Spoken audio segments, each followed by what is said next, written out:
Bijnor express, किसानों को गुमराह कर रहा विपक्ष, ये कहना है उत्तर प्रदेश बीजेपी अध्यक्ष का। बिजनौर पहुंचे भाजपा प्रदेश उपाध्यक्ष सुरेंद्र नागर ने प्रेस वार्ता कर किसानों के हित में लाए गए अध्यादेश के बारे में कृषि विधेयक बिल के लाभ बताए। उन्होंने कहा कि कृषि बिल को लेकर विपक्ष देश के किसानों को गुमराह कर रहा है। ये बिल किसानों के हित में है।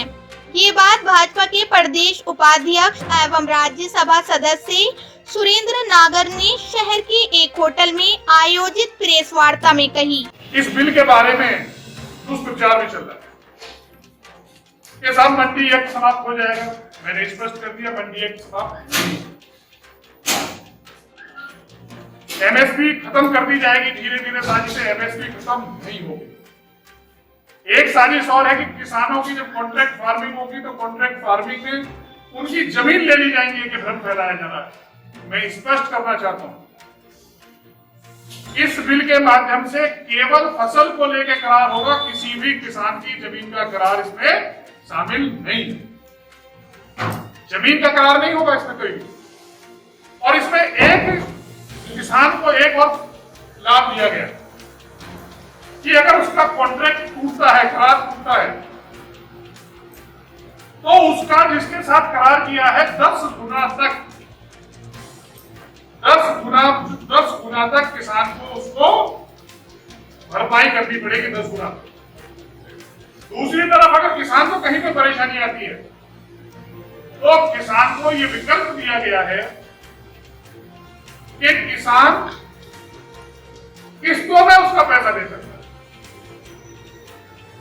जबकि जिसके साथ करार किया गया है उसको 10 गुना तक उसकी फसल का जो पेनल्टी लग सकती है, 10 गुना तक।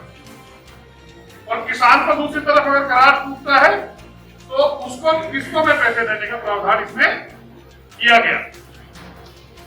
अगर एपीएमसी एक्ट की बात कुछ कांग्रेस के मित्र हमारे करते हैं, केरल एक ऐसा प्रदेश है जहां से कांग्रेस के बड़े नेता जीत के आते हैं। उनके संगठन महामंत्री भी वहीं से जीत के आते हैं। लेकिन आश्चर्य की बात यह है कि केरल में एपीएमसी एक्ट, मंडी एक्ट लागू ही नहीं है। मेरा सीधा कांग्रेस के लोगों से पूछना है कि पहले जहां से आप जीत के आते हो, आपके नेता जीत के आते हैं, आप यहां डरा रहे हैं कि हम मंडी एक्ट खत्म कर रहे हैं, और दूसरी तरफ जहां से आप जीत के आ रहे हैं वहां मंडी एक्ट लागू नहीं है, तो कम से कम सबसे पहले केरल में रद्द कराओ ना।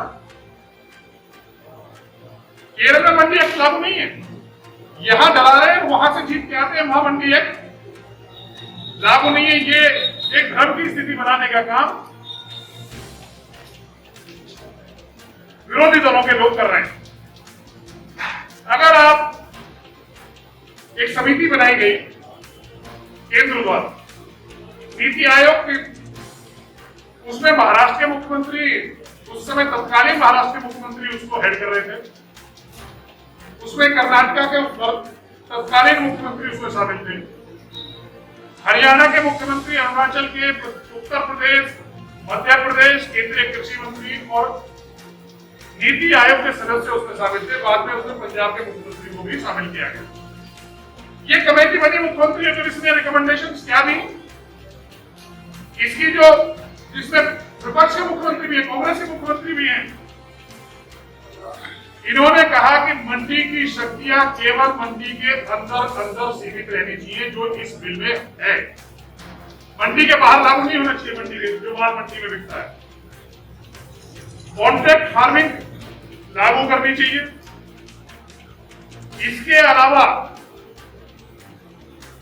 जो मंडी टैक्स वेरी करता है, लेकिन अगर पंजाब में लेना तो 8.5% तक मंडी टैक्स है, कहीं 0.4% है, इसमें एक मुक्ता होनी चाहिए। ये जो सुझाव दिए कॉन्ट्रैक्ट फार्मिंग, ये और इसके साथ साथ ई नेम जो मंडियां हैं उनको बढ़ावा देने की बात करी, निर्यात के लिए एक राष्ट्रीय नीति बनाने की बात करी, और कृषि में कॉर्पोरेट की भागीदारी की बात इस कमेटी ने की, जिसमें सब मुख्यमंत्री शामिल थे।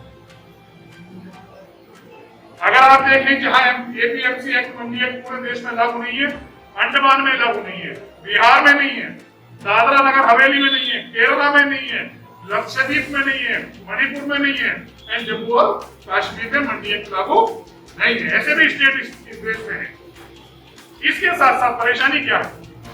विपक्षी दलों की परेशानी यह है कि जब से नरेंद्र मोदी जी की सरकार बनी है 2014, जो कृषि में सुधार किए, लंबे समय से आप लोग को जानकारी होगी कि पूरे देश में एक मांग होती थी कि स्वामीनाथन आयोग की रिपोर्ट, जिसमें 1.5 गुना लागत का 1.5 गुना एमएसपी होना चाहिए, वो लागू किया जाना चाहिए। लंबे समय से किसानों की मांग।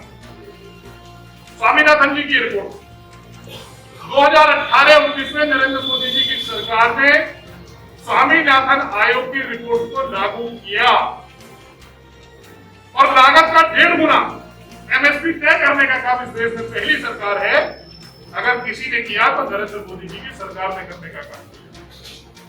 अगर आप 1 लाख करोड़ रुपए का प्रावधान, 1 लाख करोड़ रुपए का किसानों के इंफ्रास्ट्रक्चर के लिए, जिसमें क्या होगा, इंफ्रास्ट्रक्चर से मतलब है कि कोल्ड स्टोरेज बनेगा, जो गोडाउन होगा वो पंचायत स्तर पे बनेगा, पंचायत लेवल पे, जिससे किसान अपना माल पंचायत लेवल पर स्टोर कर सके, वहां से अपना सीधा माल वो बेच सके, इसमें प्रावधान होगा। इसके अलावा अगर किसान सम्मान निधि की बात करें, लंबे समय से इस देश में मांग थी कि किसानों को डायरेक्ट बेनिफिट दिया जाना चाहिए। 6,000 रुपए सीधा किसान के खाते में अगर देने का किसी ने काम किया तो नरेंद्र मोदी जी की सरकार ने देने का काम। अभी किसानों के लिए एक रेल चलाने का काम सरकार ने किया कि किसानों को उत्पादित केवल ट्रेन के माध्यम से जाएंगे। वो भारत सरकार ने, नरेंद्र मोदी जी की सरकार ने देने का काम किया। बहुत लंबी लिस्ट है जिसकी मैं कॉपी आपको उपलब्ध करा दूंगा, लेकिन एक जो भ्रम फैलाया जा रहा है कि साहब ये तो एमएसपी खत्म हो जाएगी। कुछ आंकड़े हैं मेरे पास जो कंपैरेटिव है। अगर आप देखें, धान यूपीए की सरकार रही 2009 से 2014 तक 2,494 लाख मीट्रिक टन धान की खरीद हुई 9 से 14 तक। दूसरी तरफ